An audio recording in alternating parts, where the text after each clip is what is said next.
retreat from spending cuts and are talking about raising people's taxes again. And I have only one thing to say to the tax increasers. Go ahead, make my day. If we lose freedom here, there's no place to escape to. This is the last stand on earth. Those who would trade our freedom for security have embarked on this downward course. Whether we believe in our capacity for self-government or whether we abandon the American Revolution and confess that a little intellectual elite in a far distant capital can plan our lives for us better than we can plan them ourselves. Conduit News Radio with Paul Harrell is on now. Happy Friday, Arkansas. You have made it. Congratulations, you've made it. It was a long week. I know it was a long week, but you made it. And welcome to the program. This is hour number one, Conduit News, and my name is Paul. Found the intersection of conservative ideas and reality. We're building a liberty machine. Boy, this is a Friday of the Congressman, according to my schedule. The Friday of the Congressman. That's right. We'll have two Arkansas congressmen on the program, one at 7, one at 7:30. 7:05, Congressman Rick Crawford will be back with us. And then at 7:33, Congressman Bruce Westerman will be with us as well. We got a lot of news to get to between now and then. Sometimes, you wouldn't believe the amount of times that what happens on this program is literally, it really is just something amazing. To say one thing, in some cases randomly, in some cases, and then to see things happen in the headlines that essentially let you know that you're on the right track. Excuse me. That lets you know that we're on the right track. I'm going to address that coming up at 6:33. It has to do with China. Yesterday on this program, I told you, and for those of you that are real news hounds, you'll know exactly what I'm about. You'll know exactly where I'm going with this, but you have to have been real news hounds yesterday to understand what happened with Hillary Clinton.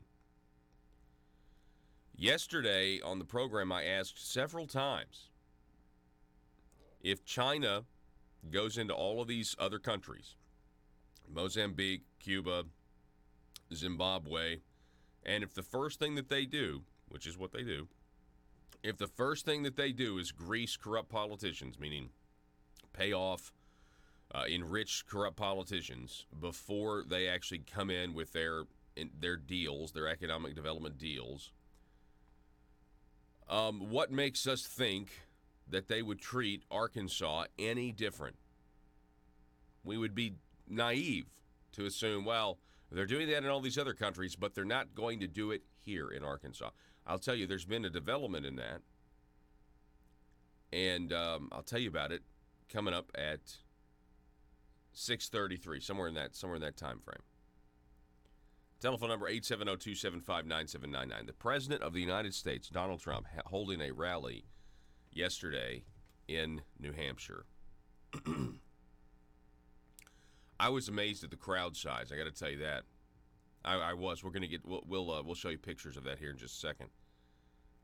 You have liberals. The president tweets out the photos of his crowds, and the liberals tweet out photos showing, and empty seats here or there, but none of them show the flow of a crowd that was massive. I mean, absolutely massive in New Hampshire.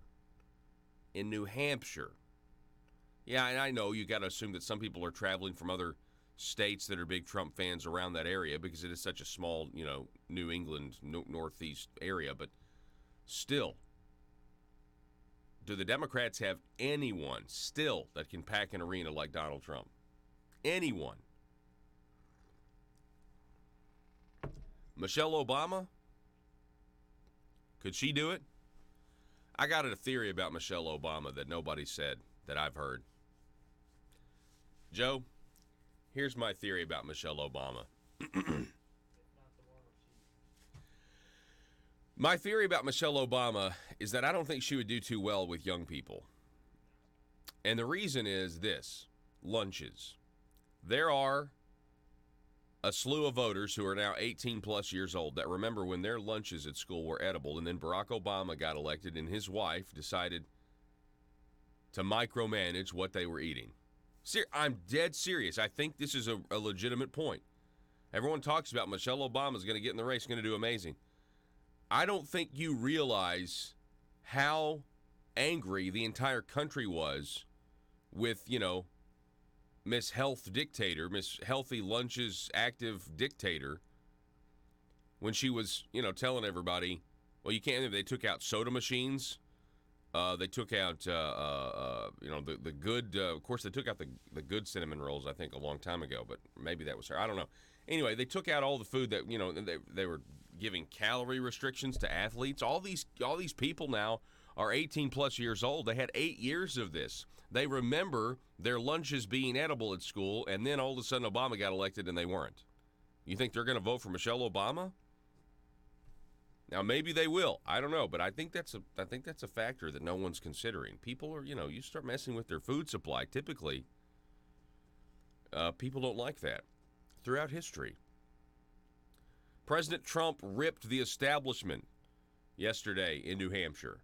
President Trump criticized directly the Wall Street Journal yesterday in New Hampshire. Quote, the Wall Street Journal editorial board and some others continue to publish foolish articles that demonstrate that they understand nothing about trade or business.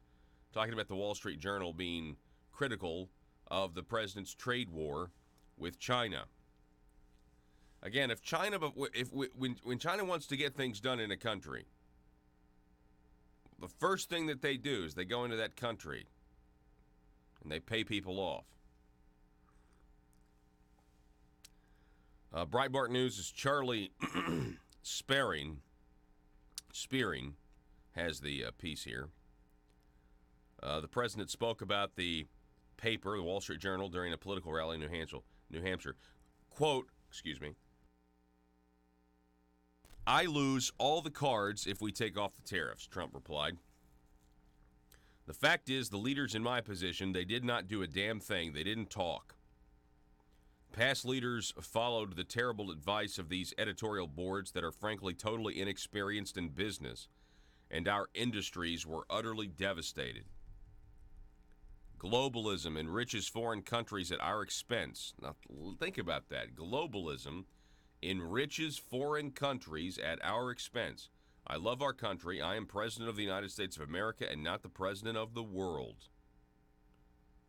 Wow. Donald Trump's Twitter feed. Go there.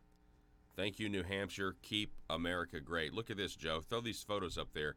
Here are the photos of the rally. Go ahead and scroll through them. We've got, I think, 4. Here's one.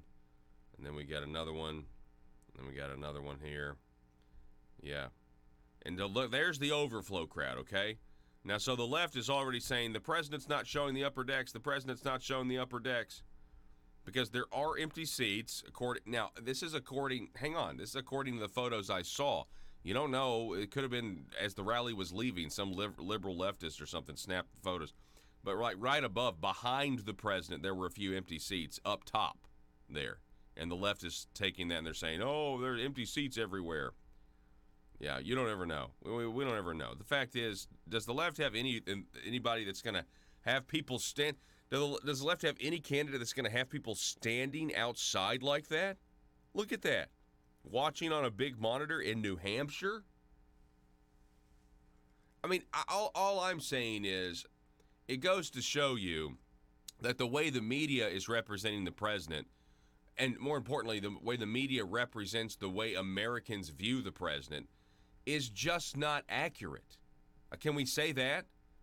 Yeah, we can say that half the country believes one way and half the country believes the other, but if you were to listen to the media, they would have you believe that 80% of the country is terrified about President Trump and what he's doing. And that's just clearly not true. Here's Donald Trump, another article, Breitbart. He ripped Democrats last night for calling Trump supporters Nazis. They view everybody as fascist and Nazis, Trump said. They used that term, Nazi. This was a term you could not even use it. Now they use it like a regular basis. I do actually remember that. Remember, you could never call someone a Nazi like our political dialogue. We don't want to descend down that. Or try to compare somebody to Hitler where somebody would be like, well, when Hitler was in Germany in 1938, like, whoa, don't compare anything Hitler did No, yeah, now everybody just doesn't matter. This used to be something that was condemned on the, there were people on the right that compared, well, Hitler did this in 1938 and, Obama's now doing this. And you were roundly condemned, soundly condemned, and the same thing vice versa. But now all of a sudden, it's okay. They do an incredible job, referring to border agents. He criticized Democrats for refusing to fix immigration. Quote, they look down upon the hardworking citizens who truly make our country run. Now that is the truth. The citizens that make our country run. Who are they? Who are the citizens that actually make our country run? Well, they're small business owners. They're small business owners that might even be millionaires. They're the people that work for those small business owners. They're the people who have families that work for those small business owners. They're the people who have the skills and the knowledge to make factories run. The people that take risks and invest in our economy. The people who are able to keep factories running. And the left would have you believe that they are the problem because they don't pay enough in taxes. I'm talking about small business owners.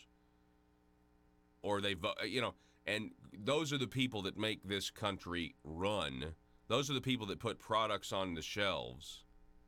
And there's so many people, and I used to be one of them, that had no idea where our quality of life actually comes from and who maintains it. And it's not the government. It's people out there who are building things, making things, selling things. And yes, people in the mainstream media, people who are lifelong bureaucrats, not all of them, but some, they look down on us and are attempting to social engineer things because they believe they can live our lives better than we can plan them ourselves. Our movement is built on love. We love our families. We love our faith. We love our flag, and we love our freedom. That's what it's about. We love our neighbors, and we love our country, the president said. Here's what he said about the Second Amendment. Go to the Real Clear Politics. Go ahead and listen to this. It's pretty lengthy. I have mixed feelings about it because I'm still so hesitant about the idea of a red flag law. But he didn't mention a red flag law at all. He mentioned mental institutions instead. Listen. Reading about this a lot lately. We are working very hard to make sure we keep guns out of the hands of insane people and those who are mentally sick and shouldn't have guns. But people have to remember, however, that there is a mental illness problem that has to be dealt with. It's not the gun that pulls the trigger. It's the person holding the gun. Now I can't disagree with that at all. Not at all.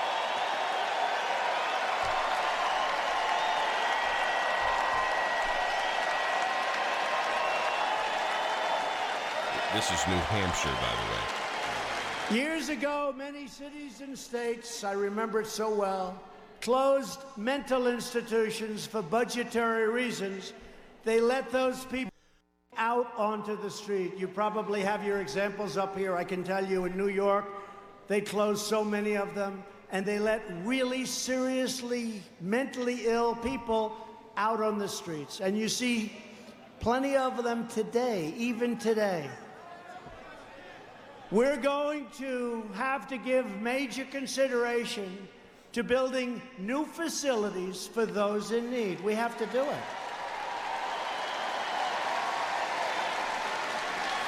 And at the same time, we will be taking mentally deranged and dangerous people off of the streets so we won't have to worry so much about that. A big problem.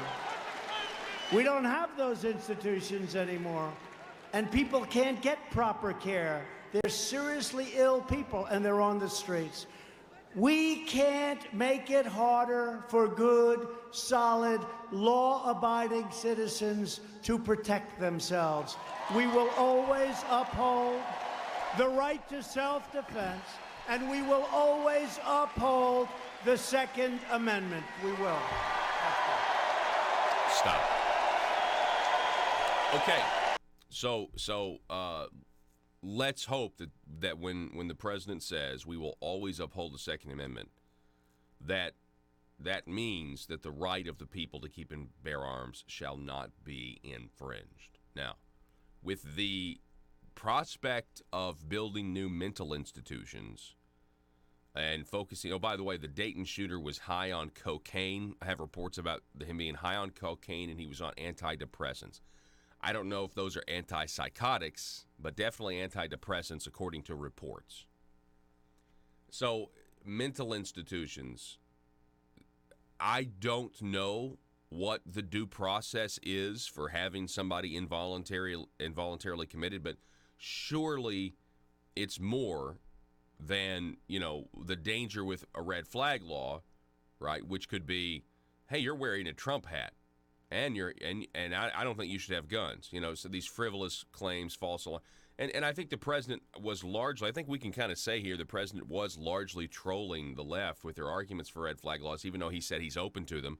When he said that Chris Cuomo, Fredo, fake news Fredo, shouldn't have a gun after that outburst. Remember that? I thought that was hilarious when he said that. I think he was trolling everybody on the left.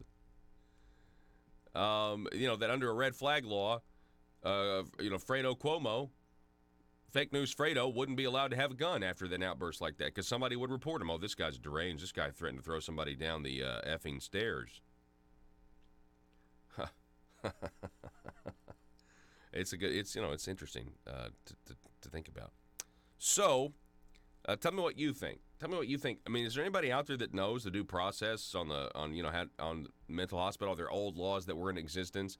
Obviously, you've heard horror stories about people being involuntarily committed that had nothing, they did nothing wrong, and they're not crazy, and they're in a really, really terrible place.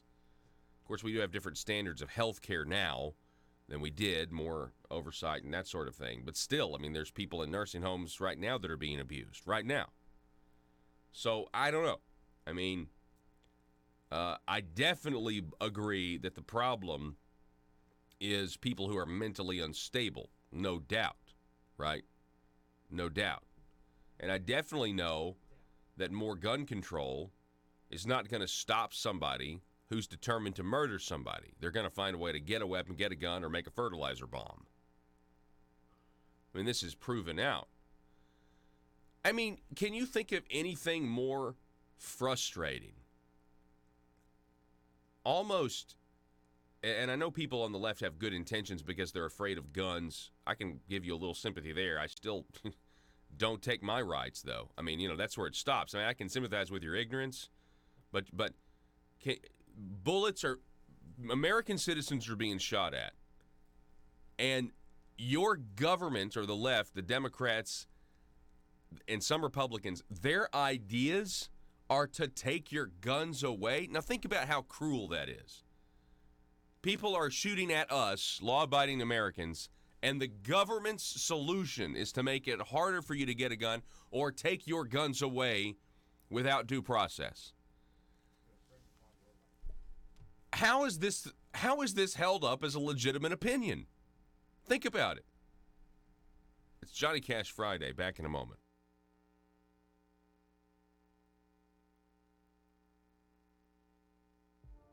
Hi, folks. I'd like to tell you about Conduit for Commerce. Conduit for Commerce is an Arkansas-focused nonprofit organization which receives no government funding. Its core beliefs are economic freedom, individual liberty, and limited government. Conduit for Commerce believes those principles are foundational to all individual freedoms and promotes these principles by educating Arkansans and your elected state officials concerning good government policies that will create a better life for all Arkansans. These traditional conservative values have proven throughout history to lift people from poverty, achieve individual desire, and assist in the pursuit of happiness. Conduit for Commerce operates on the basic belief that these principles and ideals of the American founding are worth conserving and renewing at each generation, especially today. Conduit for Commerce accomplishes this work only through the support and interaction of small businesses as well as individuals. Conduit for Commerce thrives from like-minded Arkansans' participation and partnership. It's only through the support of folks like you that Conduit for Commerce is able to be the conduit to the Arkansas State Capitol. Help us continue as Arkansas's primary small business policy entrepreneur through your financial support. Join us by visiting conduitforcommerce.org. Once you're at the site, click Support Our Cause at the top of your screen. Your one-time or monthly donation will directly impact Conduit for Commerce's mission to promote liberty and economic freedom in Arkansas. Together, we can build a liberty machine. That's conduitforcommerce.org. Folks, I want to talk a little bit about what's going on in China. We talked about this yesterday with Hong Kong and the president, and it's very interesting to me, and I didn't really see any headlines about this, but it was interesting to me that the president did not go ahead with the tariffs that he was supposed to, and everyone said Trump is weak, Trump can't do it, he doesn't, it was all a big bluff, and there was not one mainstream article that I saw that said maybe this has something to do with Hong Kong. Maybe he didn't put it in because of what's going on with Hong Kong. Here to talk more about this, we've got Dr. Michael Busler, who's a public policy analyst and economics expert, a professor of finance at Stockton University in New Jersey. You've read his stuff at Newsmax, LifeSet, and townhall.com. Dr. Busler, it's always great to talk to you. Good morning, Paul. How are you? It's always my pleasure to be here. I am doing well. So Good. Your initial thoughts on what's going on in Hong Kong? It seems like it's a powder keg, Yeah, it certainly is. There's very tense relations between the people of Hong Kong and China, who really controls Hong Kong. And it really has to do with some freedoms that the people of Hong Kong want. And China, of course, wants to maintain their iron grip on Hong Kong. So how important is Hong Kong to China? Well, they're only about 3% of China's GDP, so it's not a huge amount if there was a big problem. However, Hong Kong is a financial capital for much of Asia, and China, which has to raise large amounts of capital, goes through Hong Kong.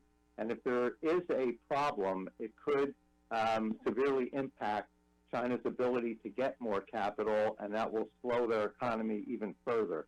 It's hard to tell how much their economy has slowed because we're not sure we're getting completely accurate information. But for the last decade, they said their economy is growing at about a 10% annual rate, which is a phenomenal growth rate. By their own admission, they say that the growth rate is down to 5 or 6%, still a fairly healthy growth rate, but much less than what they've had in the past. I suspect they're being a little bit optimistic with those numbers, and I think their growth rate has All right, so check this out. Even more. A couple people on Facebook answering my question for me. Roger, Paul, Arkansas already has a law in place for the mentally ill, 5-73-103. Also, we have comment here about mental commitments. This is State Representative Sarah Kapp. Mental commitments, petition filed, service made, hearing within 24 hours, assessment required by mental health professional as part of hearing. Initially, they can't be kept longer than 7 days if mental health reasons, danger to self and others. It's longer if it's a drug and alcohol commitment. Well, so there you go. And you're telling me that in that amount of time you can't assess, even further. If you can't hold somebody for longer than 7 days, Hi, folks. I'd like to tell you about Conduit for Commerce. Conduit for Commerce is an Arkansas-focused nonprofit organization which receives no government funding. Its core beliefs are economic freedom, individual liberty, and limited government.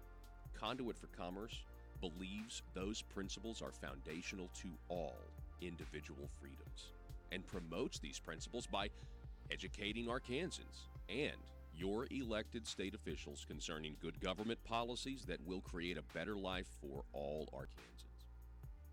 These traditional conservative values have proven throughout history to lift people from poverty, achieve individual desire, and assist in the pursuit of happiness.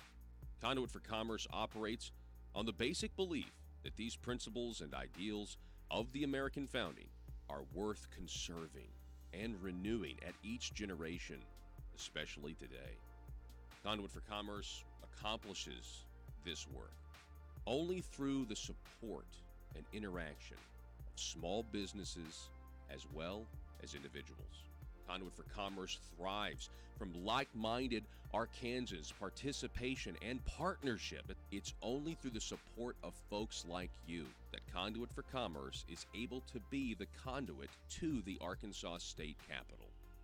Help us continue as Arkansas's primary small business policy entrepreneur through your financial support. Join us by visiting conduitforcommerce.org. Once you're at the site, click Support Our Cause at the top of your screen. Your one-time or monthly donation will directly impact Conduit for Commerce's mission to promote liberty and economic freedom in Arkansas. Together, we can build a liberty machine. That's conduitforcommerce.org. President Trump, he's pushing hard for a new trade agreement with every one of our trading partners. And the reason is very simple. When he got into office, he examined every trade agreement, and for whatever reason, every agreement was slanted in favor of our trading partners and to the detriment of the U.S. For instance, in the automobile industry, they make a car in Europe, sell it in the U.S., we charge a 2.5% tariff. They make a car in China, sell it in the U.S., we charge a 2.5% tariff. On the other hand, we make a car in the U.S. and sell it in Europe, they charge a 10% tariff. We make a car in the U.S., sell it in China, they charge a 25% tariff. Well, the result of that has been that we're buying more of their cars. The tariffs are small and the prices are more reasonable, so our money flows out of the country. They're not buying very many of our cars because the tariffs have raised the prices, so not much of their money is coming into the country, and we have this huge negative balance of trade. So President Trump said to every trading partner, we have to renegotiate these. Everyone was in no hurry to do that because they're so favorable to them. So what did President Trump do? Now remember, he's not a politician, he's a business person. A business person, when you have a reluctant trading partner, you create a sense of urgency. And that's exactly what he did. He put tariffs on everything for everybody. Already, Mexico and Canada have come up with a new deal. South Korea has agreed to a new deal. Japan and India are talking to us, and now we need to get China in line. And that's what President Trump is trying to do, come up with a favorable trade deal with China. Now, there's all kinds of other variables in this, but Chinese economy is very important to the world economy. We don't want to contribute to a global recession. And there's politics involved in this, too. We're trying to deal with North Korea, and China's sort of on their side on things. So there's a lot involved here. But the ultimate goal is to come up with a good trade agreement. He doesn't want to necessarily hurt anybody. He just wants to force people to the table so they come up with a fair and free trade agreement. And that's what's happening. So, do you think him not putting those tariffs into place when they were scheduled, do you think it had to do with some of the unrest in Hong Kong? Kind of Johnny Cash Friday. I mean, Welcome back to the program, everybody, as we're rejoined. 870-275-9799. The story that you'll be hearing about if you follow the national news is one that has evolved. 3 days ago, we're going to go with the Arkansas Democrat Gazette headline first. John Snyder, police Woman arrested after holding 4 minors at gunpoint in East Arkansas. Okay. That headline then progresses to the USA Today story. USA Today story talks about, let me see the USA Today story. Go ahead and go there. White Arkansas woman pulls gun on 4 black teens fundraising or raising money for a football team. All right, so it went from, all right, just so you know, and the date on this one is yesterday, the 15th. So on the 13th, the Arkansas Democrat-Gazette says woman arrested after holding 4 minors at gunpoint in East Arkansas. Then that morphs into white Arkansas woman pulls gun. And then we have even more stories. Go to the next one. This is another one here from ArkLaTex's homepage. White Arkansas woman pulls gun on 4 black fundraising teens. What's a fundraising teen? And then we have this from Fox 35 News out of Orlando. White Arkansas woman pulls gun on 4 black teens fundraising door to door. And then we have this one from WFSB, Associated Press. White woman pulls gun on 4 black fundraising teens. That's the same headline as the earlier one. Anyway, so just wanted you guys to know. Now, what's the situation here? Well, let's go back to the Gazette's original story. 46-year-old woman was arrested in East Arkansas on Monday after she reportedly held 4 minors at gunpoint. And let's see here. Wednesday at 10 a.m., when police officers responded to a suspicious person's call on Morningside Drive, according to a news release by the department. When the police arrived, they found 4 minors lying on the ground with a woman identified as 46-year-old Jerry Kelly, holding a gun as she stood over them. According to the police, the children told officers they were selling discount cards for a school athletic program. Authorities investigated the incident and arrested Kelly on Monday evening, booking her into the Cross County Jail. Kelly is charged with 4 counts each of aggravated assault, false imprisonment, and endangering the welfare of a minor. Okay. So, pretty straightforward, right? Seems like, I don't know the full story. I don't know exactly what happened. I don't know what the teenager said, but let's just assume that this woman is a little, and look what's happened, right? Open and shut case, but you got to know, maybe race was involved because they were black and she's white. Now, the broader story, hang on, I've got to turn this ad block off because people are crazy. Let's see, we're just going to pause on this site real quick. We're going to hit the refresh button. We need like a government program just for talk radio hosts so we can do whatever we want. I'm just joking. White Arkansas woman pulls gun on 4 black teens. Now, this is a little bit more news, a little bit more specificity. Go to the USA Today story. The wife of an Arkansas jail administrator was arrested and charged with assault several days after police say she pulled a gun on 4 black teenagers who were going door to door to raise money. Police in the Eastern District of Arkansas, police in the city of Wynne, about 100 miles northeast of Little Rock, blah, blah, blah, blah, blah. Jerry Kelly, who is white. Standing over them holding a gun, the teenagers. The officer let the children stand up, and then they told them they were selling discount cards. The Wynne School District said 2 of the 4 children were wearing football jerseys. Kelly, 46, was charged Monday with aggravated assault, false imprisonment, and endangering the welfare of a minor. Cross County Sheriff's Department Captain Jeff Nichols said a warrant was put out for Kelly's arrest. She had turned herself in Monday evening. She was released that night, on $10,000 bond.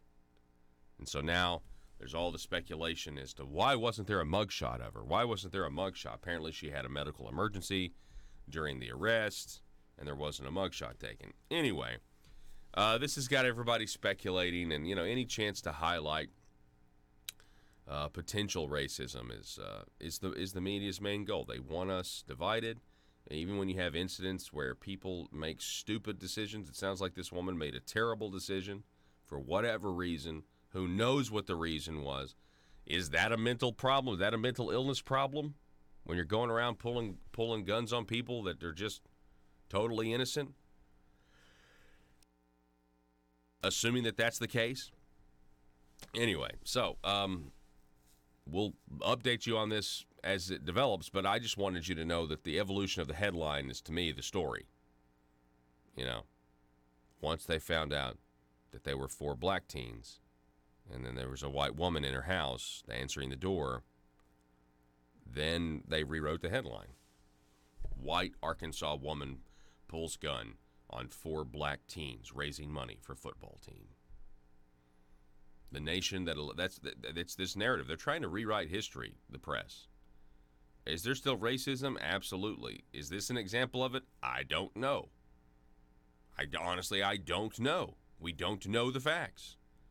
But this is a nation that elected Barack Obama twice.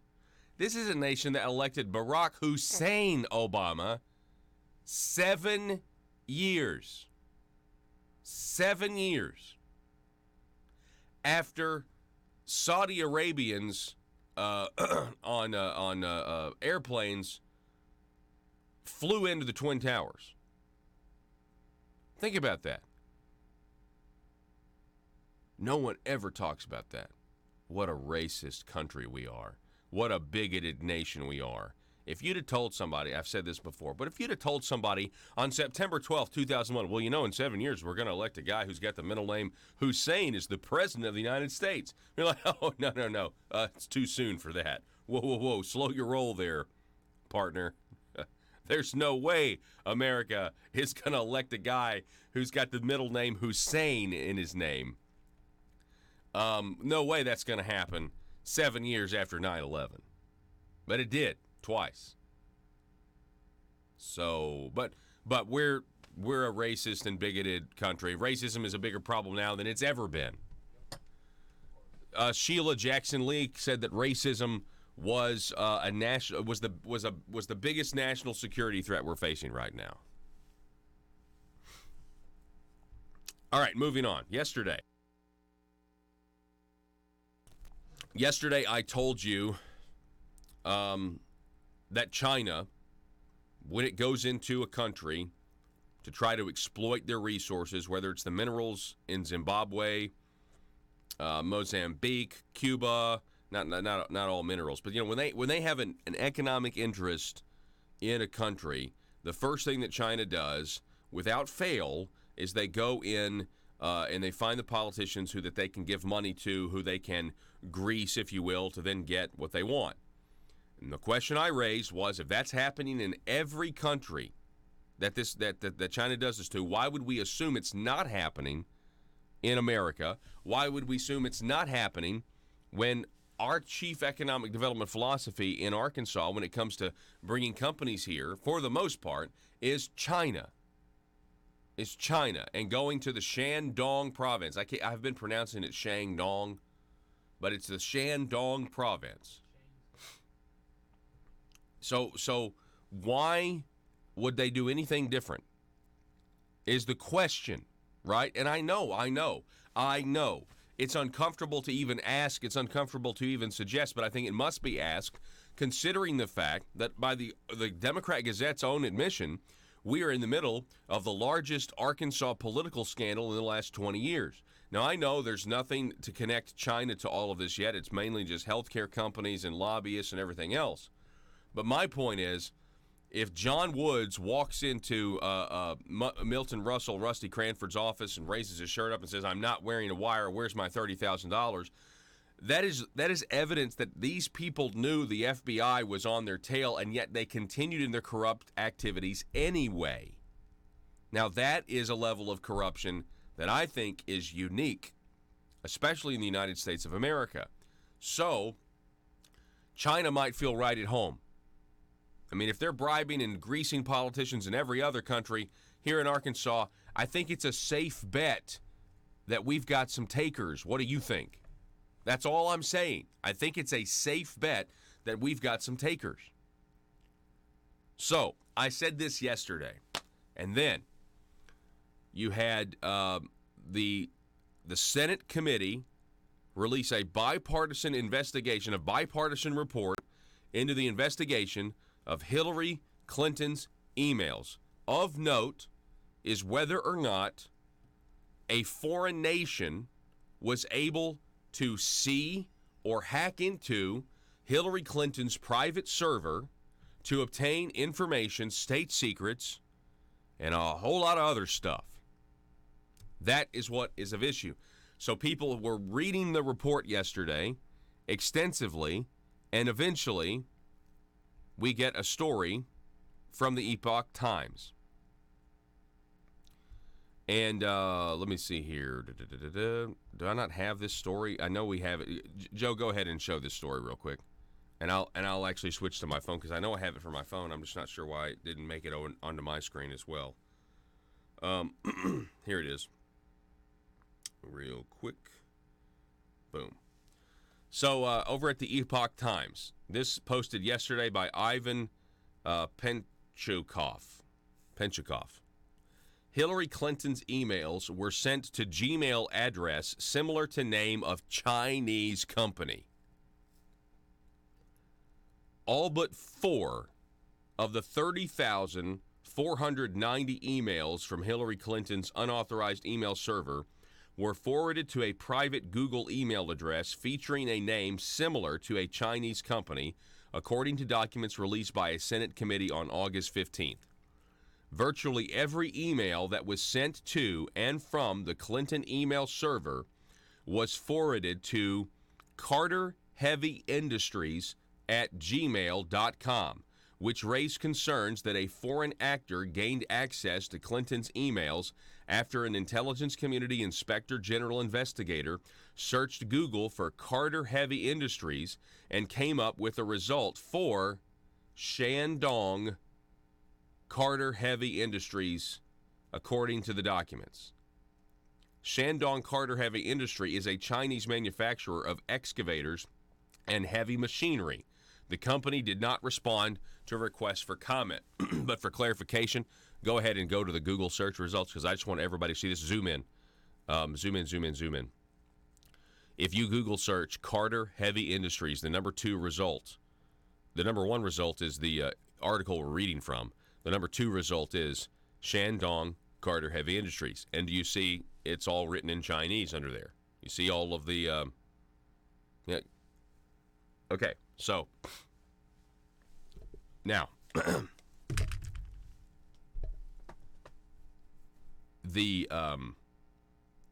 we're dealing with the Communist Party of China. That's who we're dealing with, okay? Hillary Clinton's private server was forwarding all of her emails, except for 4, to this company that is really the Communist Chinese Party.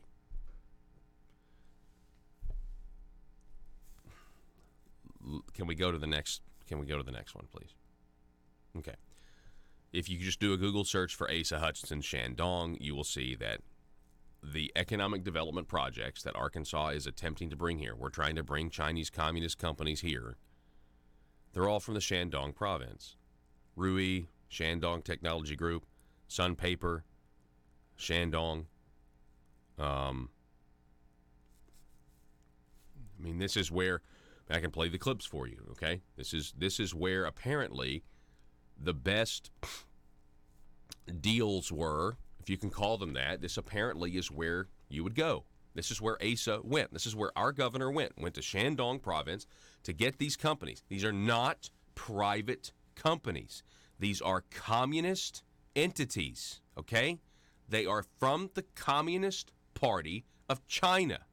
And it would make no sense, just like it would make no sense to set up Russian companies and give them our money and give them our resources to send the profits back home. And it makes no sense to do the same with China, even more so, because they're a much bigger economic threat. Now, at this point, with this piece of information, all of these deals should be canceled. Every single one of them. Because while we're not doing a deal with, what's the name of it? Carter, let's see. We're not bringing in Carter Heavy Industries of Shandong, but we're bringing all these other companies that there is no line between. These are communist entities. And we could speculate for days, and I'm not going to speculate on what it means that Arkansas is attempting to do business with Shandong, and that's the same province where company's located where Hillary Clinton was having her private server forward all of her emails to, okay? I'm not going, but it's over, okay? Like, it's done. If you were to look at these facts, there is no way you would want to continue doing business and pursuing these deals with the Chinese. Period. You've now connected a dot, right? And the dot has very, very blurry lines because they're not actually private companies. Go ahead, Joe. I know you want to say something. Can you believe this? This is insane. No, I can't. But it seems to me, just with this new information, that there's a relationship between Arkansas government leadership and China that has been going on for years and has been passed down probably through the generations of Arkansas leadership. I see what you're saying there. I understand what you're saying there. You're making the actual Arkansas Clinton connection. Yeah, that's what you're. Yeah, and it's being slowly passed down through the generations of leadership. That might be true. I don't know again, but that is a speculation. We don't know that. All I'm saying is, based on the facts, based on this report, and it was a bipartisan report, right? And I wish they would have, recommended prosecution, but they're not going to do that because Dianne Feinstein's on this committee. They're not going to do that, okay? But if you look into the details and you look into what the Inspector General looked into, what you find, again, is that Hillary Clinton had her email. Let's finish the rest of this article. Go back to the Epoch Times, okay? Virtually every email that was sent to and from the Clinton email server, which had classified material on it. That's the other thing we've got to tell you. This had classified material on her private server. Clinton email server was forwarded to Carter Heavy Industries, which raised concerns that a foreign actor gained access to Clinton's emails after an intelligence community inspector general searched Google for Carter Heavy Industries and came up with the result of Shandong Carter Heavy Industries. Shandong Carter Heavy Industries, a Chinese manufacturer of excavators. Frank Rucker of the ICIG investigator and Jeanette McMillan, an ICIG attorney, told the FBI about the anomaly on February 18, 2016, at a meeting which included Peter Strzok, who had just taken over as the section chief heading the investigation. Rucker told Congress that Strzok was aloof and dismissive and didn't ask any questions. Wonder why. He was there to protect Clinton and ensure Trump got beaten. Strzok has since gained notoriety for text messages he exchanged with FBI attorney Lisa Page, with whom he was having an extramarital affair. The pair expressed bias against then-candidate Donald Trump and in favor of Clinton during the 2016 presidential campaign. McMillan told Congress that her understanding of the Carter Heavy Industries email address was that it was a drop box to which the emails from the Clinton server were sent in real time. Even if you didn't address an email to this address, the email went to it anyway. Rucker told Congress that it appeared that Carter Heavy Industries' email address was inserted into Clinton's server based on his reading of the metadata. If Arkansas continues with these economic deals, considering the fact that we're talking about companies in the Shandong province, companies that we're dealing with, then we would be saying that we are okay with the Chinese government spying on top secret information, or on classified information, rather. On classified information, not top secret, but who knows? Why would we want to condone this? Why would we want to do business with people? Why would you want to bring those people in when we are vulnerable? I mean, the Brigadier General that we did the interview with from the Hudson Institute, he talked about how China looked at our open internet and they looked at that like we were no longer worried about any threats at all. And they've taken advantage of that. And apparently, Hillary Clinton had a private server. No, I mean, she did have a private server, and she set it up to forward to China.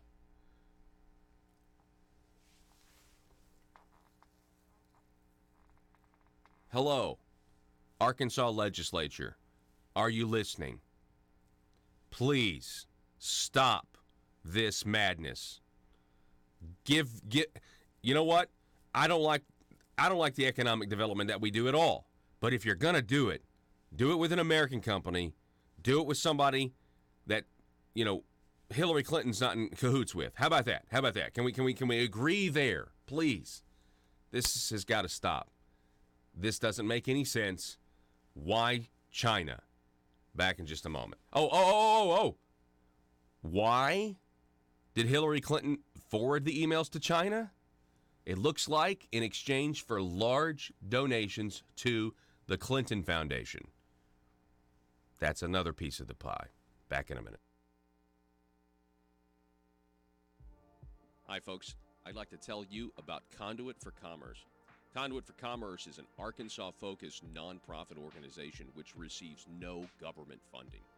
Its core beliefs are economic freedom, individual liberty, and limited government. Conduit for Commerce believes those principles are foundational to all individual freedoms and promotes these principles by educating Arkansans and your elected state officials concerning good government policies that will create a better life for all Arkansans. These traditional conservative values have proven throughout history to lift people from poverty, achieve individual desire, and assist in the pursuit of happiness. Conduit for Commerce operates on the basic belief that these principles and ideals of the American founding are worth conserving and renewing at each generation, especially today. Conduit for Commerce accomplishes this work only through the support and interaction of small businesses as well as individuals. Conduit for Commerce thrives from like-minded Arkansans' participation and partnership. It's only through the support of folks like you that Conduit for Commerce is able to be the conduit to the Arkansas State Capitol. Help us continue as Arkansas's primary small business policy entrepreneur through your financial support. Join us by visiting conduitforcommerce.org. Once you're at the site, click Support Our Cause at the top of your screen. Your one-time or monthly donation will directly impact Conduit for Commerce's mission to promote liberty and economic freedom in Arkansas. Together, we can build a liberty machine. That's conduitforcommerce.org. These things are connected. I mean, if you were a businessman, you're going to look at all of the variables, which is a lot of presidents don't do that. Right. Yeah. So there's a lot to see here, as you just said, and we don't know what's happening on the inside. I suspect that there was some indication from China that they're willing to be more open to a fair trade deal. Remember, we had a deal back in April. And President Trump set a May 1st deadline. We had a deal back in April. Here we go. Back. All right. So that was a pretty big, groundbreaking. That's a pretty big deal, right? Now, if there isn't a stop in these in this pursuit of these Arkansas economic development deals with the Communist Chinese, after that information, there will never be anything that will change these leaders' minds. After this, if this won't stop it, I don't know what will. Matter of fact, if this doesn't stop it, folks, I think we're talking about people that don't really care about the country as a whole, right? Or at the very least, okay, if you continue with these Arkansas economic development deals with the Communist Chinese Party out of the Shandong province, then we are saying as a state that we don't care that Hillary Clinton had a private server that was forwarding to a company in the Shandong province, according to these documents that were released yesterday. I mean, what's that word when you go completely against your own country? What is the word for that? What is the word?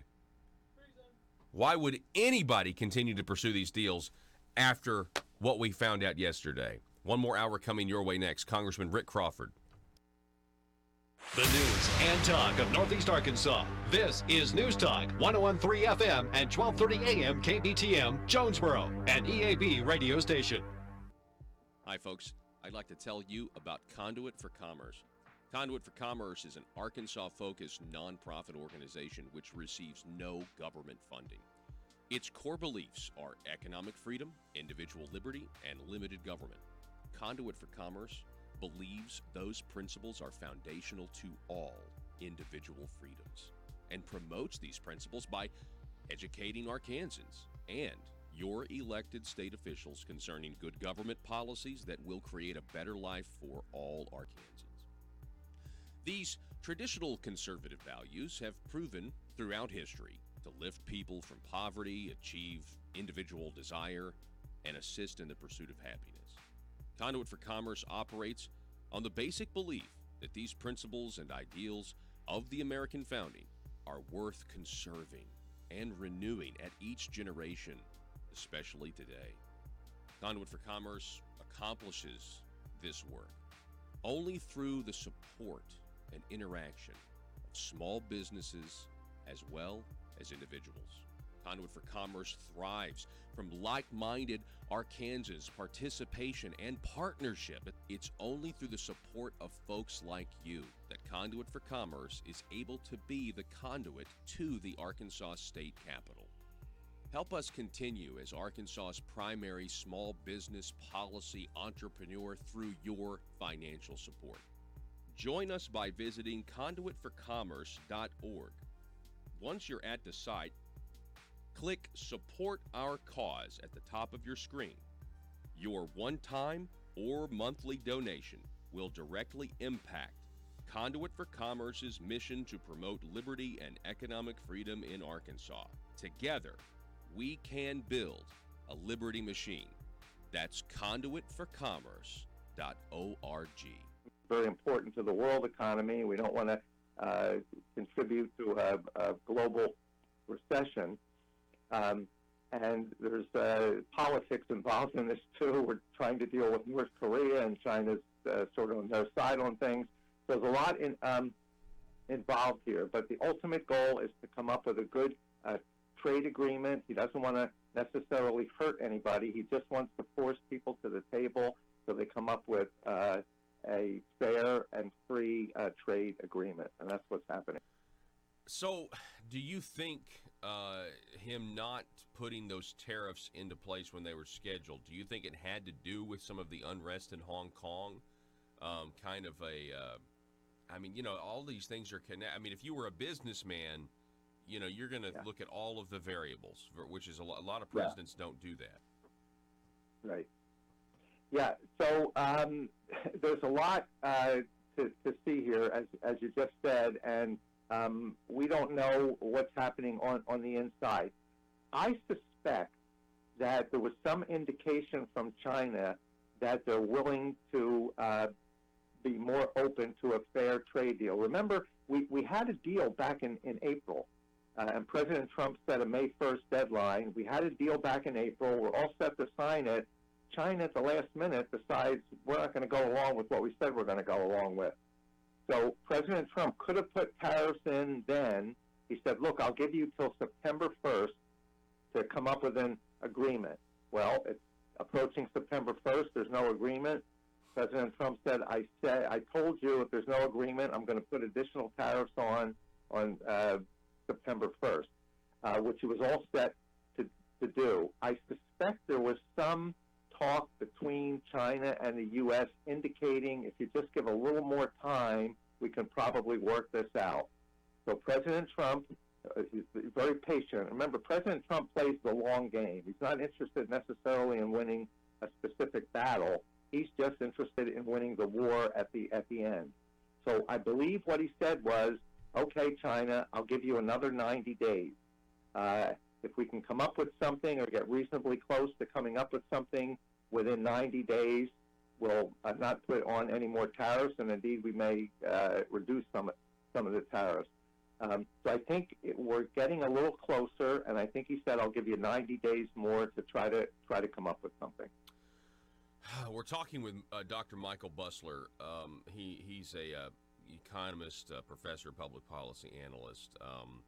You know, we've got these Hong Kong protesters waving the American flag, singing.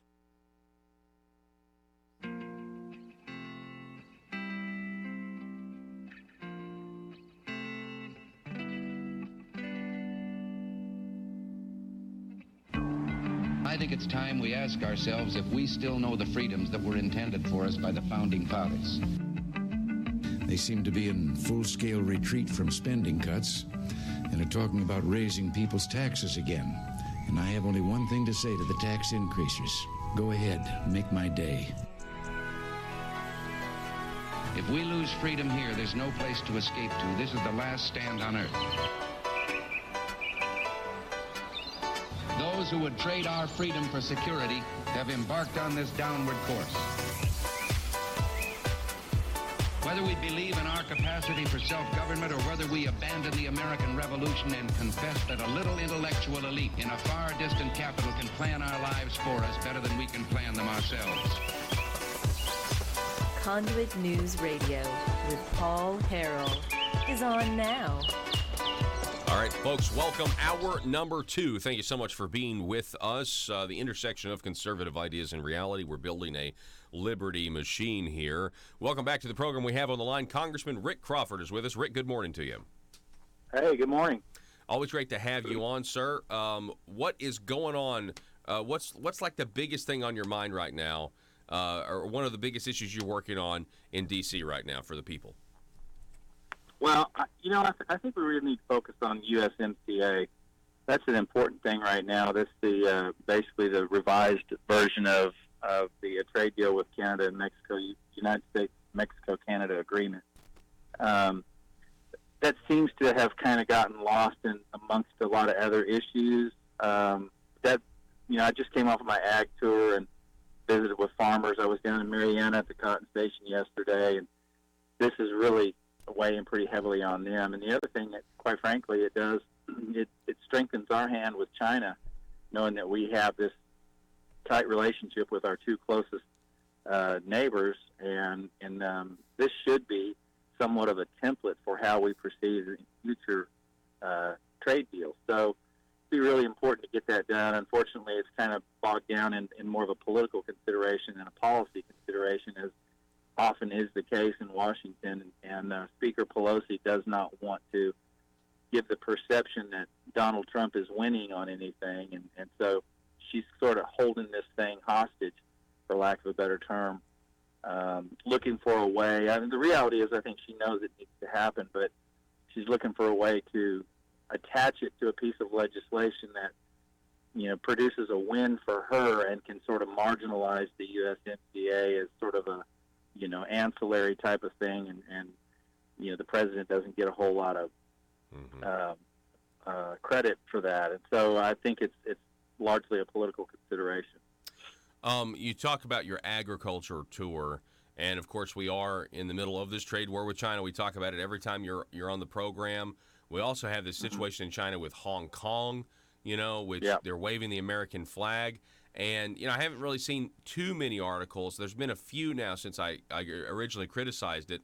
The president did hold off on the new tariffs, and there was all these headlines of, the president bluffing, the president doesn't know what he's doing, he blinked.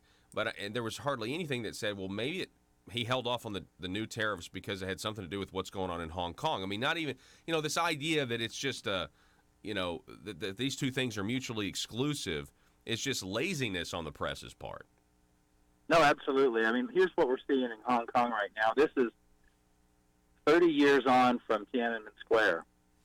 And basically what you're seeing is a large number of people, and not a group of people doesn't do it justice. We're talking about a huge number of people in Hong Kong that had been, under the previous government, fully availed of their freedom. I mean, and for whatever reason, the decision was made to return Hong Kong back to mainland China, and that's fine. But these are some people who've been brought up with the idea of freedom and liberty and things of this nature, and now they're being deprived of that by an oppressive Chinese regime.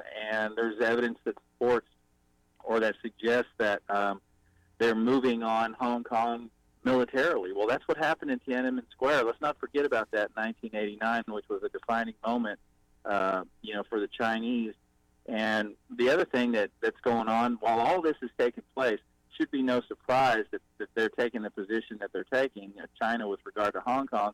But keep in mind, that China is the most, possibly the most repressive regime on the planet. Here it is, 2019, and they're still throwing people in re-education camps. They're still engaged in forced labor of their own citizens, tantamount to slavery.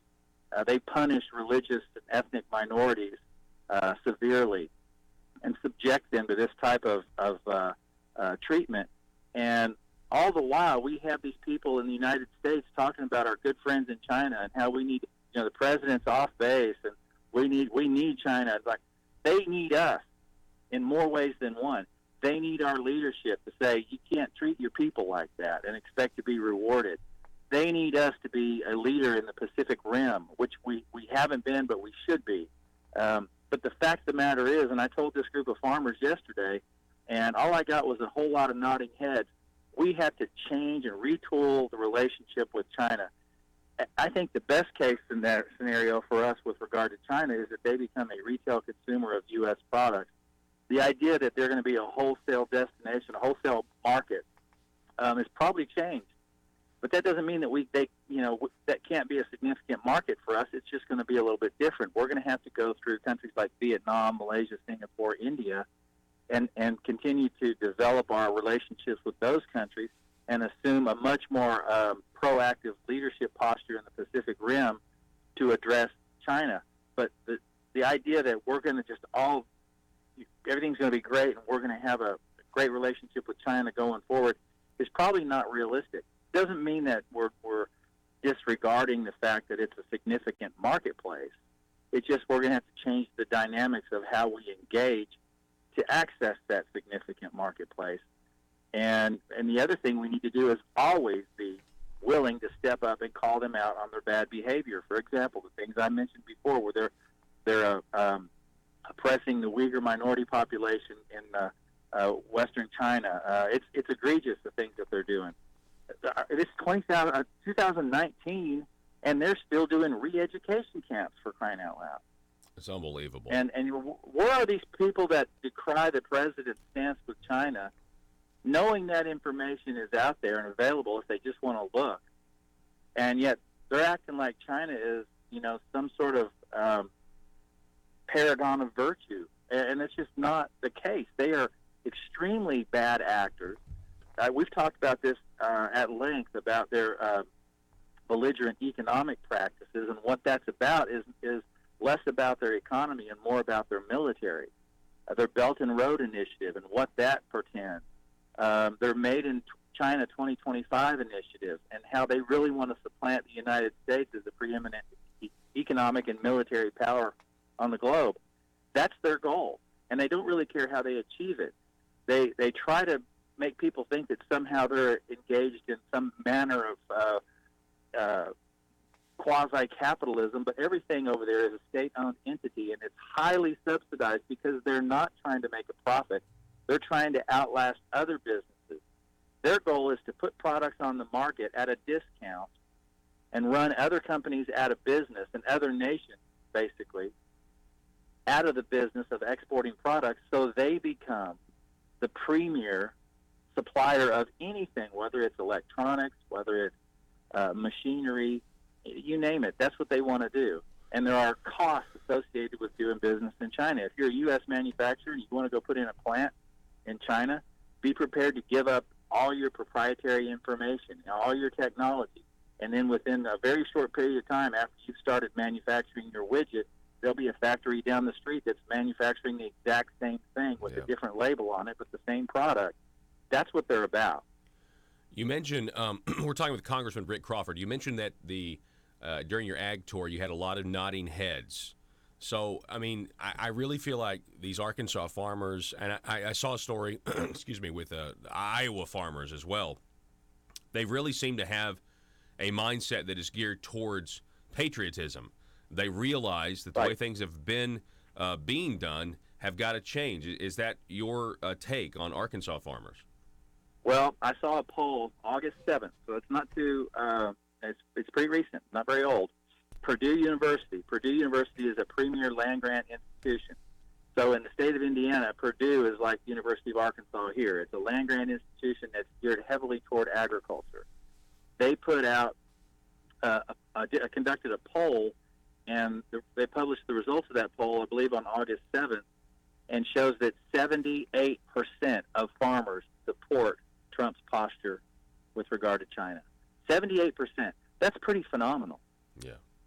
And that's when you compare that to the landscape now, the economic landscape that farmers are dealing with regard to not only, obviously prices and so on in the marketplace, but the weather, which was a double whammy. And throughout the Midwest, throughout obviously the lower Mississippi, the upper Midwest all the way to the Dakotas, it's been an unusual year for weather. And some places are still underwater, and they didn't even get to plant anything. And they're reliant on crop insurance and an MFP payment coming from the administration. And yet 78% are saying they're sticking with Trump because he's the first president that has had the fortitude, the willingness to address China's nonsense and their shenanigans that have cost farmers for years and years.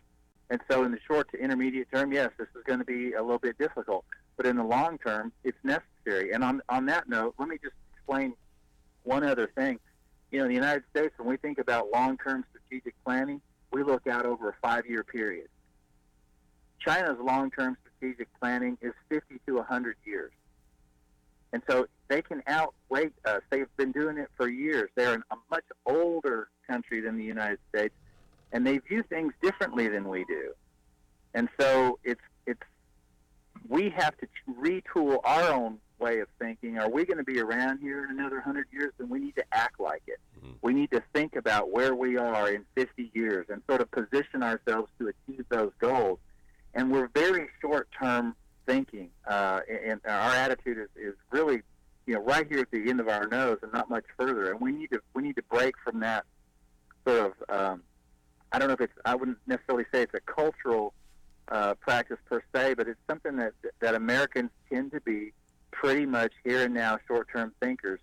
And if we're going to compete with China, and that's our biggest threat in virtually every category, militarily, economically, politically, and otherwise, then we're going to have to change the way we think.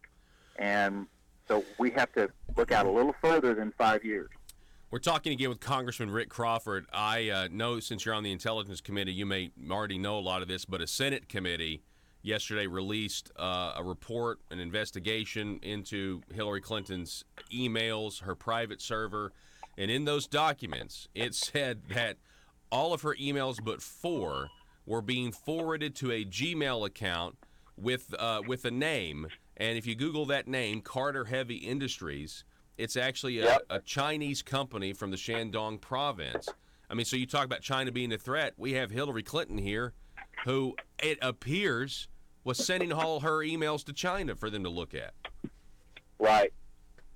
Well, this gets back to the whole Russia collusion narrative. Everybody was so focused on that, that shiny object, that they didn't pay any attention to the other things that were going on. I just got through talking about what I believe is our biggest threat over the long term is China. That's not to discount Russia and the things that they do, but I heard an analysis of these two countries recently, and China is viewed as, Russia is sort of an ongoing regional agitator. That is to say, they're going to find ways to get in our business in various locations around the globe, and they're going to continue to do that, and they're positioned to do that. China is a long-term strategic global threat. So think about that and the difference between the two, and who has the capability to sustain a protracted anti-American campaign, and that's certainly China. And so what you have here with Hillary Clinton is that she's sending, 95% of her emails, forwarding those on to a Chinese enterprise. That's not accidental. That's not what's going on here, and why are we not outraged as American citizens? Why are we not outraged that the Secretary of State was allowing this to happen? I don't know, but I think we're about to get outraged. I think the silent majority certainly is outraged by it. And Congressman Crawford, it's always great to have you on, and I appreciate the work that you're doing, sir. I really do, and we'll be looking for the headlines for more info to come about all this. Thanks, man. Appreciate it. All righty, have a great weekend. Congressman Rick Crawford, everybody, we're out of time. Hey, it's the hour of Congressman. Congressman Bruce Westerman will be on at 7:33, coming up here in about 13 minutes. This is Conduit News. Don't go anywhere. Have a great morning. Back in a moment.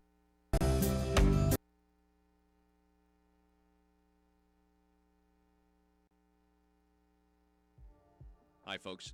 I'd like to tell you about Conduit for Commerce. Conduit for Commerce is an Arkansas-focused nonprofit organization which receives no government funding. Its core beliefs are economic freedom, individual liberty, and limited government. Conduit for Commerce believes those principles are foundational to all individual freedoms and promotes these principles by educating Arkansans and your elected state officials concerning good government policies that will create a better life for all Arkansans. These traditional conservative values have proven throughout history to lift people from poverty, achieve individual desire, and assist in the pursuit of happiness.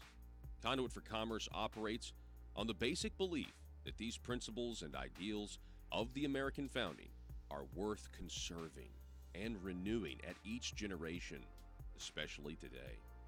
Conduit for Commerce accomplishes this work only through the support and interaction of small businesses as well as individuals. Conduit for Commerce thrives from like-minded Arkansans' participation and partnership. It's only through the support of folks like you that Conduit for Commerce is able to be the conduit to the Arkansas State Capitol. Help us continue as Arkansas's primary small business policy entrepreneur through your financial support. Join us by visiting conduitforcommerce.org. Once you're at the site, click Support Our Cause at the top of your screen. Your one-time or monthly donation will directly impact Conduit for Commerce's mission to promote liberty and economic freedom in Arkansas. Together, we can build a liberty machine. That's conduitforcommerce.org. The national anthem, according to reports. And it dawned on me yesterday. I was like, ugh. I mean, Beijing sees that, and they don't like that. I mean, we may look at it and be like, yeah, America still stands for something globally, like freedom of speech, freedom to assemble. But China sees that, and they're got to be very worried about that. And I think that's why the troops are amassing on the border. I've wondered. I mean, I don't know. This is just a blatant speculation. But, I mean, are we behind this in any way? Is America behind this in any way? Attempting to not only protect the freedoms of the people of Hong Kong have, but maybe to kind of be an agitator. I mean, who knows? I mean, the president did tweet, some people think that I'm responsible for what's going on in Hong Kong, and I don't know why. I mean, and we have the Chinese now not allowing us to send our warships to port in Hong Kong. So, but I've heard very little speculation of the media that there are other moving parts that we can't see. It's really just like Trump can't do it. He's inept, and he's not sticking up for the Hong Kong protesters. That's the mainstream media's take on this. Yeah, I would say that the U.S. generally doesn't have a position where we go and agitate, generally. And you never know exactly what's going on behind the scenes. Yeah. But we usually don't try to agitate. However, if we see a repressed people who are longing for freedom, we tend to do what we can to support that without necessarily causing a direct conflict with, in this case, the Chinese. So I think what the people in Hong Kong are saying by waving the American flag and singing the national anthem is that they want their freedom, and they're willing to fight for their freedom. Now, China can't allow that to happen. I don't know whether it'll get as nasty as what happened back in the 80s in Tiananmen Square, where that got very nasty. Yeah. But as you point out, they are building up troops on the border, and they may use those troops to try to quell this whole thing, especially because it's tying up the Hong Kong airport. All right, welcome back, which is one of the busiest to the show. in the world, and really the busiest. It is in Johnny Asia. Cash Friday. Oh, by the way, who do we have next Friday? We've got somebody special next Friday. Hang on a second. Because of Johnny Cash. Hang on. Just waiting for this thing to refresh, because this is exciting. I thought so. There's a book about Johnny Cash coming out. Johnny Cash, The Redemption of an American Icon. Yeah, we'll be talking with Greg Laurie. Actually, no, we'll be talking with it's a co-authored book. We'll be talking with Marshall Terrell next Friday about his new book, Johnny Cash: The Redemption of an American Icon. Excited to do that, and on Johnny Cash Friday, nonetheless. Folks, the Epoch Times reporting, summarizing what is in this this report from a Senate committee. Headline: Hillary Clinton's emails were sent to Gmail address similar to name of Chinese company. We covered this extensively last hour. We only have about 4 minutes here. But this is what you need to know. Virtually every email was sent from her private server, her private Clinton email server, was forwarded to carterheavyindustries@gmail.com, which raised concerns that a foreign actor gained access to Clinton's emails after an intelligence community inspector general investigator simply Googled Carter Heavy Industries. And right now, if you Google Carter Heavy Industries, the second search result, the first one being this article, comes up that it is the Shandong Carter Heavy Industry Company Ltd., which is referring to the Shandong province in China. Shandong Carter Heavy Industries is a Chinese manufacturer of excavators. Now, where is Arkansas? All these deals that are on hold with the Chinese, where are they from? The companies, the communist entities that Arkansas's leadership are trying to bring to Arkansas, well, they're from the Shandong province, Shandong paper. I was told just now it was pronounced Shandong. Shandong? Anyway, Shandong, I'm just going to pronounce it Shandong, sorry. Shandong Sun Paper. You've got Shandong Rui, which is, where are they, the textile one? And then I think there's two more. Is the Arkadelphia bio plant. I think they are as well.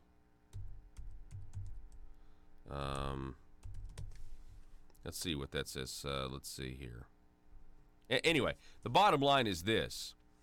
At this point, there should be no reason to continue deals with these Chinese communists. It's the Chinese Communist Party. They are not companies. They are not companies. You just heard Congressman Crawford say that they don't have companies, right?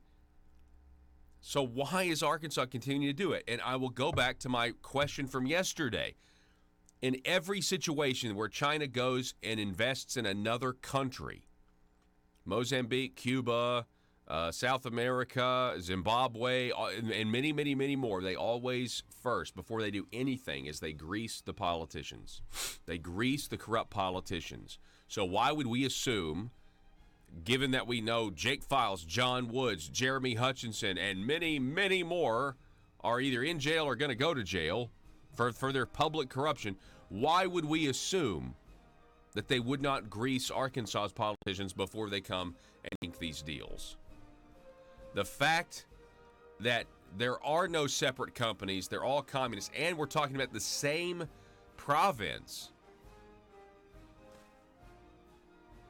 Why would we continue these deals? I mean, if this information doesn't allow or make the Arkansas Economic Development Commission and the governor to stop pursuing these Chinese deals and publicly admit it, I don't know what will. Hillary Clinton forwarding her emails to China. It's unbelievable.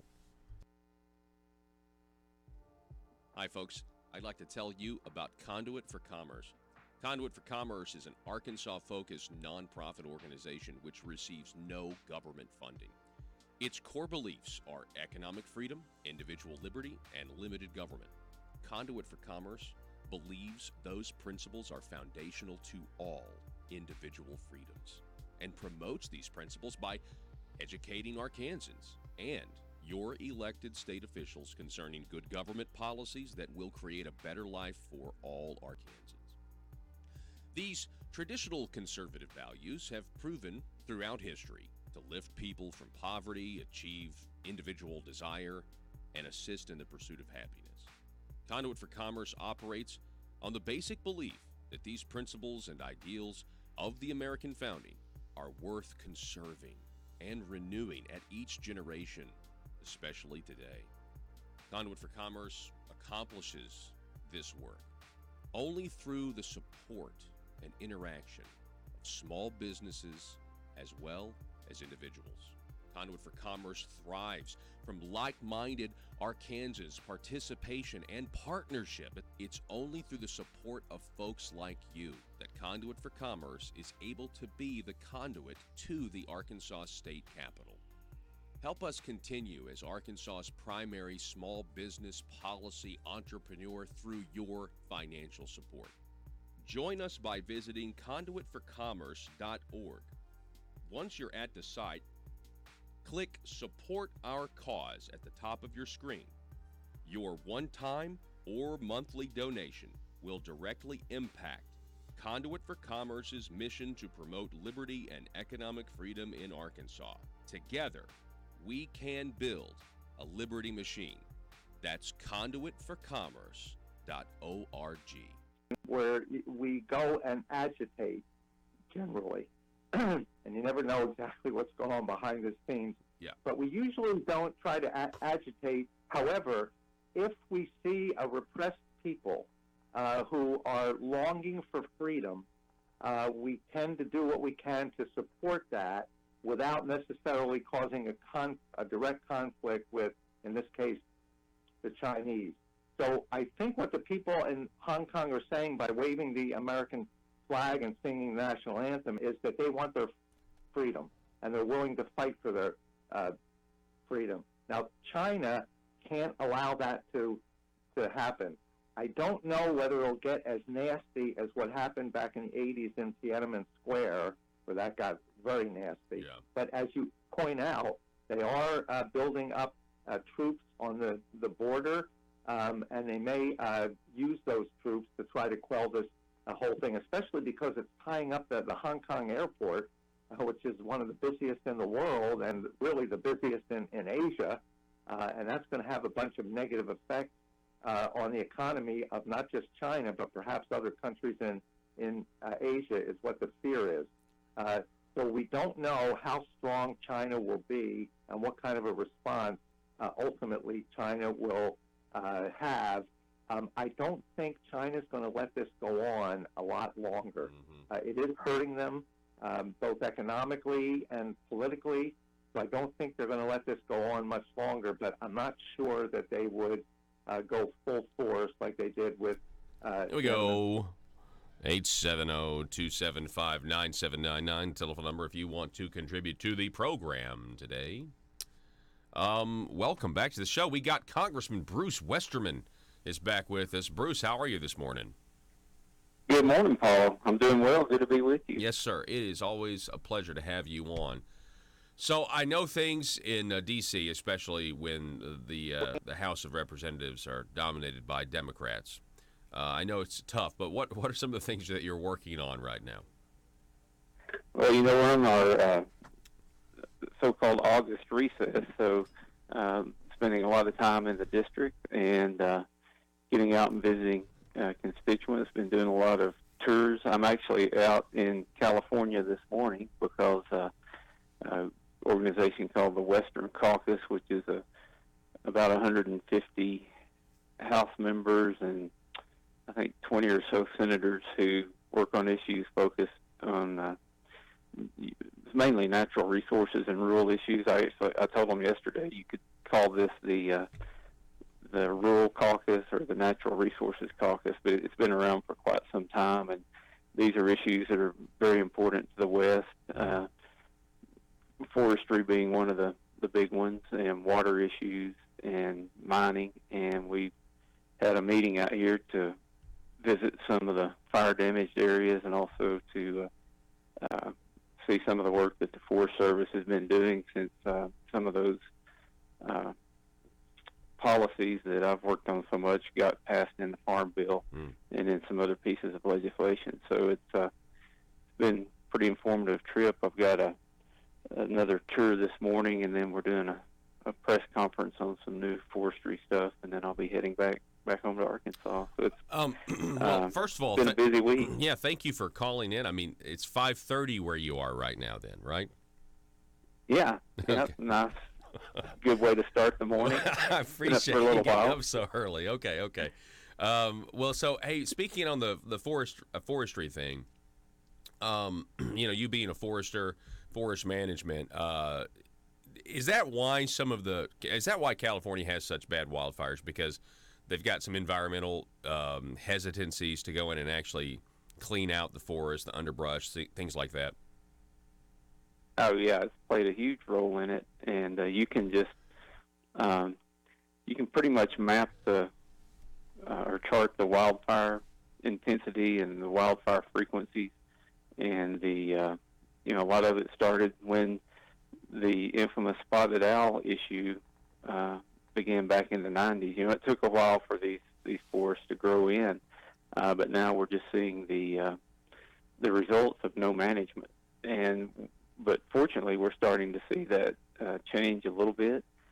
I was thrilled to see some sites where there was active management taking place on Forest Service land, and I described it yesterday more as we're seeing a triage operation. I mean, we've got over 80 million acres of federal lands that are subject to catastrophic wildfire right now, and they're treating thousands of acres out here.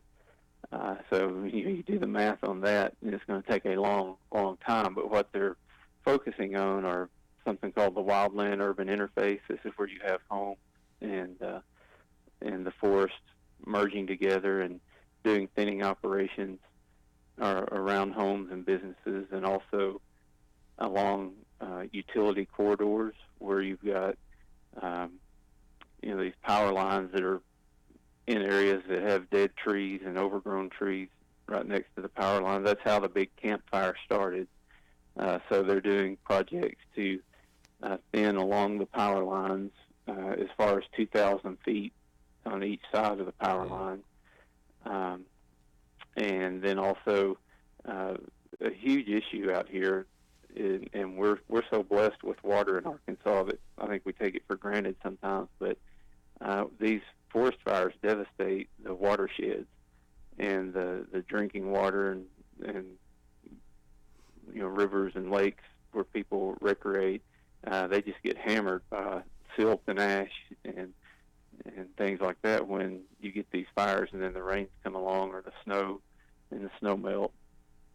So that's where they're really focusing right now, is on the and also the transportation corridors along the highways. They're doing a lot of thinning operations along the highways because that's where a lot of fires start. People are pulling trailers and chains drag and create sparks, or somebody throws a cigarette out the window, which I can't imagine people doing that out here, but most fires start in California. Yeah. They want to smoke all of their cigarette out here. They don't waste any. Yeah, deep shame. They would carry that with them for a while. Oh man, we're talking to Congressman Bruce Western. I mean, it's such a tinderbox in areas. I mean, I don't know what would go through somebody's mind to be driving down the road and think, I'll just flick my cigarette butt out here and burn up thousands of acres. No, you're right. It is a real concern. I just meant, I'm surprised tobacco is even legal in California. Certain kinds of tobacco are promoted out here. Oh, really? I did not know that. Yeah, the native variety, the marijuana. They smoke that. They smoke a lot of that. Oh yeah, definitely.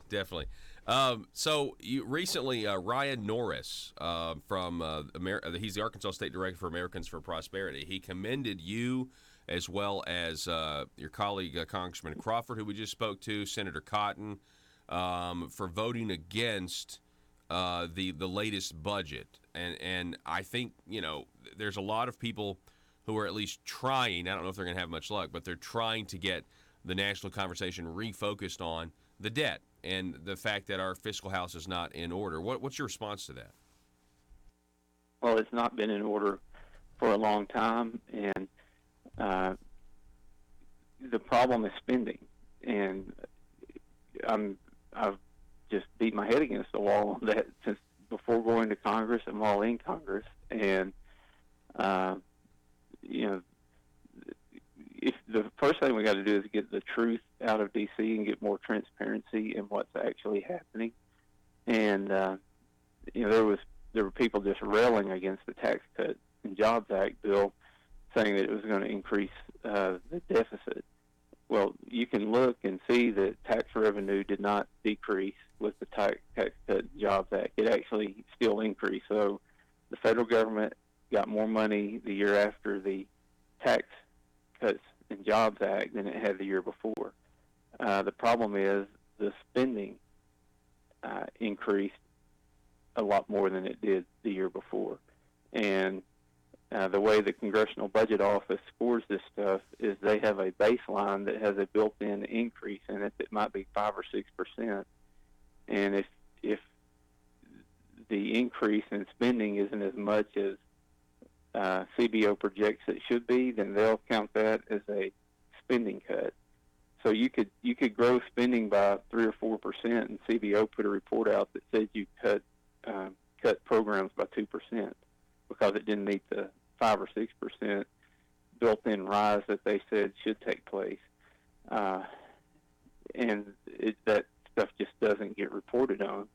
So at the time we're spending more money, we have people complaining about why did the budget get cut. It's a broken system when you get into the details of it, Paul. What are your thoughts? And it's what are your thoughts, Congressman, on the trade deal with Mexico and Canada? Nancy Pelosi doesn't seem to want to do anything on that, right? But it's a big deal. That deal that could have been signed into law 2 months ago. There's bipartisan support in the House and the Senate to pass it, and Pelosi won't put it on the floor. It's maddening to me that something that could be that critical to the economy, and we can't even get it on the floor to vote on it. So, the only thing there's one kind of official reason that I've heard is that she doesn't want it to pass without a majority of Democratic votes. I don't really believe that. The other one is, and the one I do believe, is she doesn't want to give any semblance of a victory to President Trump, and doesn't want to see the economy doing well right now because that wouldn't fare well for her and her cronies in the next election. Yeah, I think you're right about that. That's the one I would certainly agree with. Plus, she is facing pressure, I'm sure, from AOC and the squad. But I think, you've got liberals that are actually hoping for a recession. You have some speculating that the fluctuations that we've seen in the market this week have actually been a dry run to do this again next year, right before the 2020 elections.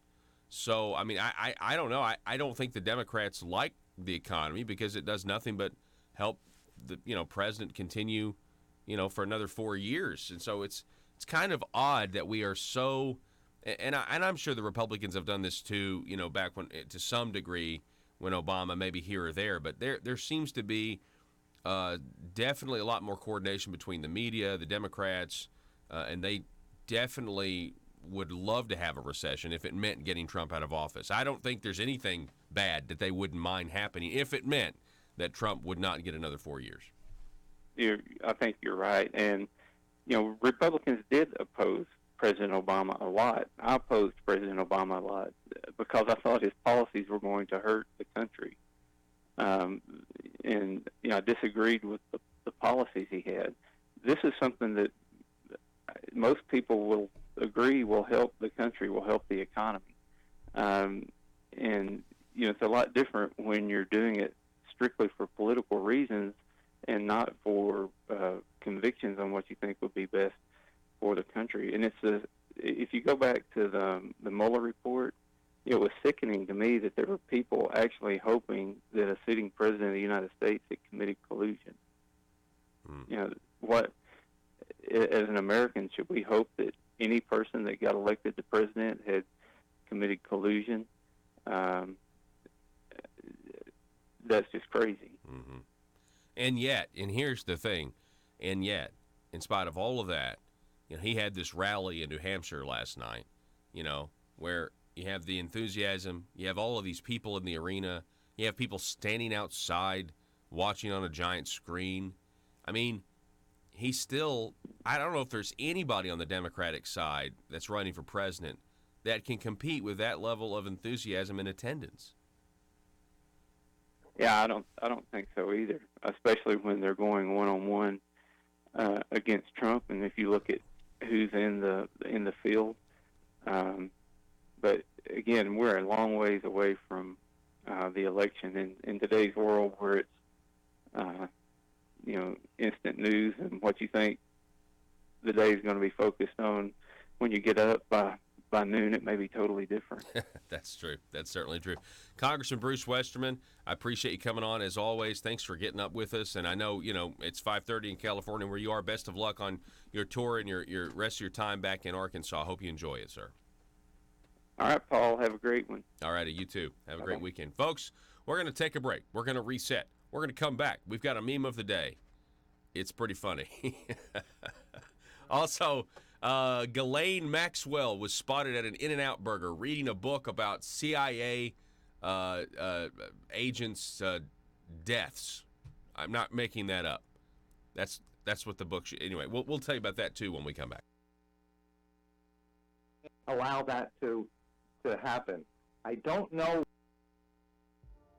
Hi, folks. I'd like to tell you about Conduit for Commerce. Conduit for Commerce is an Arkansas-focused nonprofit organization which receives no government funding. Its core beliefs are economic freedom, individual liberty, and limited government.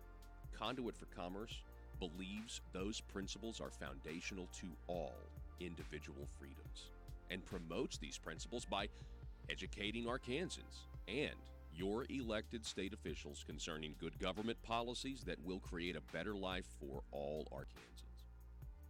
These traditional conservative values have proven throughout history to lift people from poverty, achieve individual desire, and assist in the pursuit of happiness.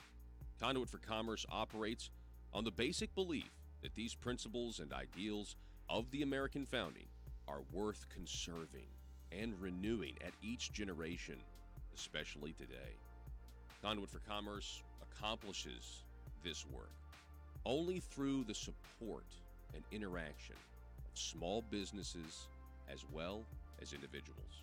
Conduit for Commerce thrives from like-minded Arkansans' participation and partnership. It's only through the support of folks like you that Conduit for Commerce is able to be the conduit to the Arkansas State Capitol.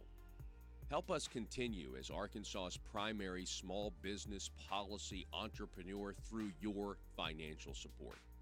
Join us by visiting conduitforcommerce.org.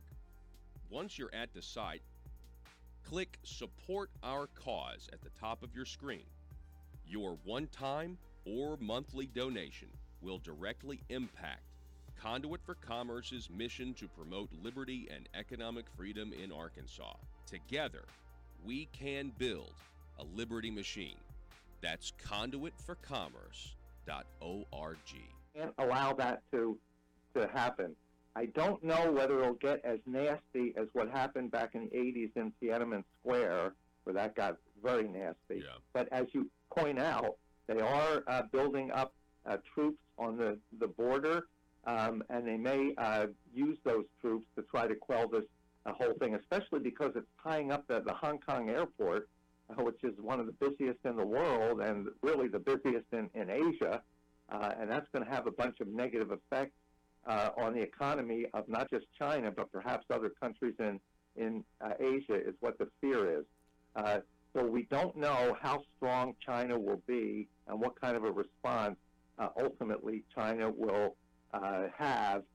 I don't think China's going to let this go on a lot longer.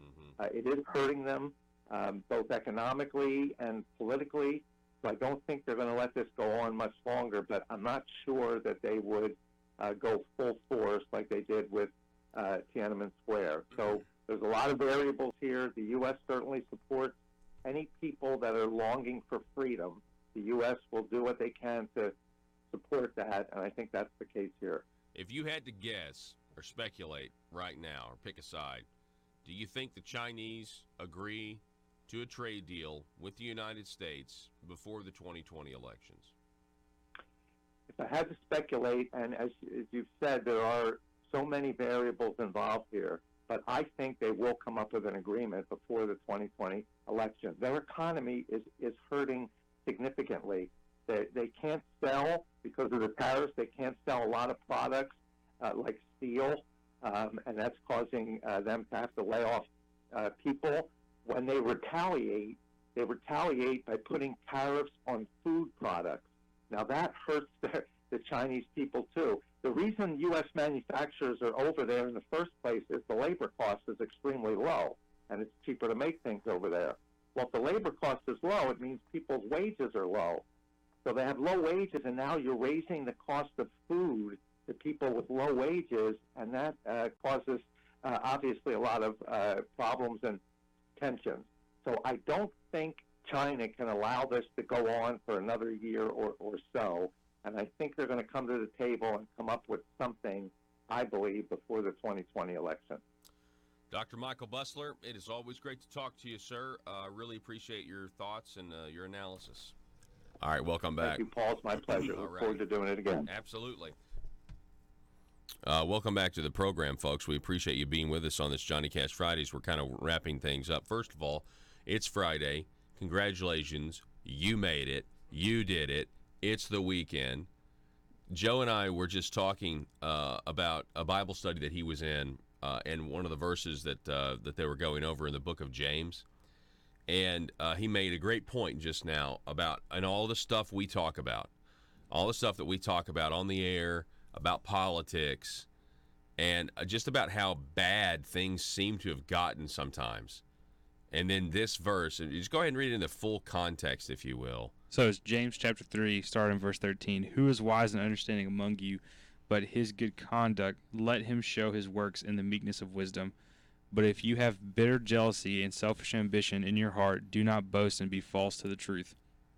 This is not the wisdom that comes down from above, but is earthly, unspiritual, and demonic. Now here's the verse that we were talking about. This is the verse. For where jealousy and selfish ambition exist, there will be disorder in every vile practice. Stop real quick. Jealousy, selfish ambition, what does it say? Every vile There will be disorder in every vile practice. Every is kind of a... It's an all-inclusive term. It's a pretty broad term there. It's kind of terrifying if you think about it. Every? Really? Every vile practice? Go ahead. So, and it's picking back up in 17. But the wisdom from above is first pure, then peaceable, gentle, open to reason, full of mercy and good fruits, impartial and sincere. And a harvest of righteousness is sown in peace by those who make peace. So the reason why I brought this up was on Wednesday when we were going through the study, I was reading ahead. And I read 16, and I went, oh, my word. And I started looking back, and I started thinking about all the things that we talk about on the show, the things that me and Paul talk about off the air, the things that we just talk about in general, and just kind of keeping an eye on what's going on in the world around us.